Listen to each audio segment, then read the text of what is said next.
আব্দুল আজিজ, ওমর ইবনে আব্দুল আজিজ, ওমরে সানি, যাকে দ্বিতীয় ওমর বলা হয়, দ্বিতীয় ওমর, ওই ওমর ইবনে আব্দুল আজিজ বলে, স্ত্রী, আমি আমার চাচার মৃত্যু দেখেছি।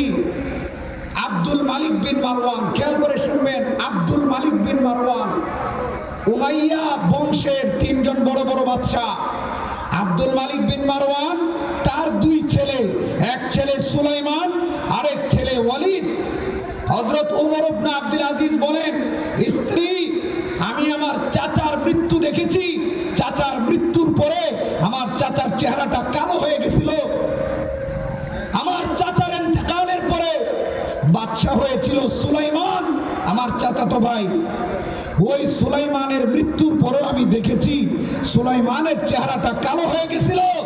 আমি কবরের মধ্যে নেমেছিলাম, নাইমা দেখলাম কবরের মাটি কাঁপতেছে। আমার চাচাতো ভাইকে যখন কবরের মধ্যে রাখা হলো, চেহারাটা কিবলার দিকে ফিরাইলাম। আমার চাচার চেহারা কিবলামুখী থাকে না, আমার চাচাতো ভাইয়ের চেহারা কিবলামুখী থাকে না, কিবলামুখী থেকে সরে যায়। বারবার আমি সুলাইমানের চেহারাটা কিবলার দিকে দেই, বারবার চেহারাটা সরে যায়, কবরের মাটি কাঁপাকাঁপি শুরু করে দেয়। হে আমার স্ত্রী, এরপরে বাদশা হলো ওয়ালিদ। ওয়ালিদের মৃত্যু দেখেছি। ওয়ালিদের মৃত্যুর পরে তার সুন্দর চেহারাটা কালো হয়ে গেছিল এবং তাকে যখন কবরে রাখা হয়েছে, কবরের মাটি কাঁপতেছিল। কবর তাকে গ্রহণ করতে রাজি ছিল না। কবর বলতেছিল, আমার মধ্যে যাকে রেখেছো সে আল্লাহর দুশমন, সে আমার বন্ধু না, সে আমার দুশমন, আমার কাছে ভালো মানুষ রাখো নাই। এই জন্য কবরের মাটি কাঁপতেছিল, কবরের মাটি তাকে গ্রহণ করতে রাজি ছিল না। আমি যখন ওয়ালিদের চেহারাটা কিবলার দিকে ফিরাই, চেহারা পরিবর্তন হয়ে যায়। আমি ভয় পেয়ে গিয়েছিলাম। ওমর ইবনে আব্দুল আজিজ বলে, হে আমার স্ত্রী, এখন তো আমি বাদশা, সবাই মিলে আমাকে বাদশা বানায় দিছে।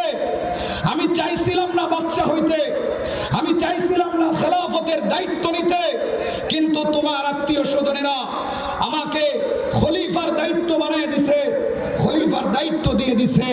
এখন আমি আমার নিজেকে এমন ভাবে পরিবর্তন করব, হে আমার স্ত্রী, তুমি দেখবা যদি তোমার আগে আমি মারা যাই, আমার চেহারাটা আমার চাচা আব্দুল মালিক বিন মারওয়ানের মতো হবে না, আমার চেহারাটা আমার চাচাতো ভাই সুলাইমানের মতো হবে না, আমার চেহারাটা ওয়ালিদ, আমার চাচাতো ভাই ওয়ালিদের মতো হবে না।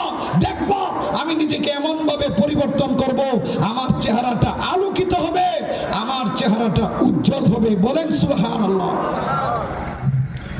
স্বামী তার স্ত্রীকে বলে, দেখবা আমার চেহারা পরিবর্তন হবে, ভালো হবে, ভালো। স্ত্রী বলে, ঠিক আছে, আলহামদুলিল্লাহ, ভালো। হযরত ওমর ইবনে আব্দুল আজিজ বলে, আমি নিজেকে পরিবর্তন করব, এই জন্য তোমার সামনে দুইটা প্রস্তাব দিব। স্বামী তার স্ত্রীকে বলেন, স্ত্রীরে আমার, তোমার সামনে দুইটা প্রস্তাব। এক নম্বর প্রস্তাব হলো, তুমি যদি টাকা পয়সা চাও, তুমি যদি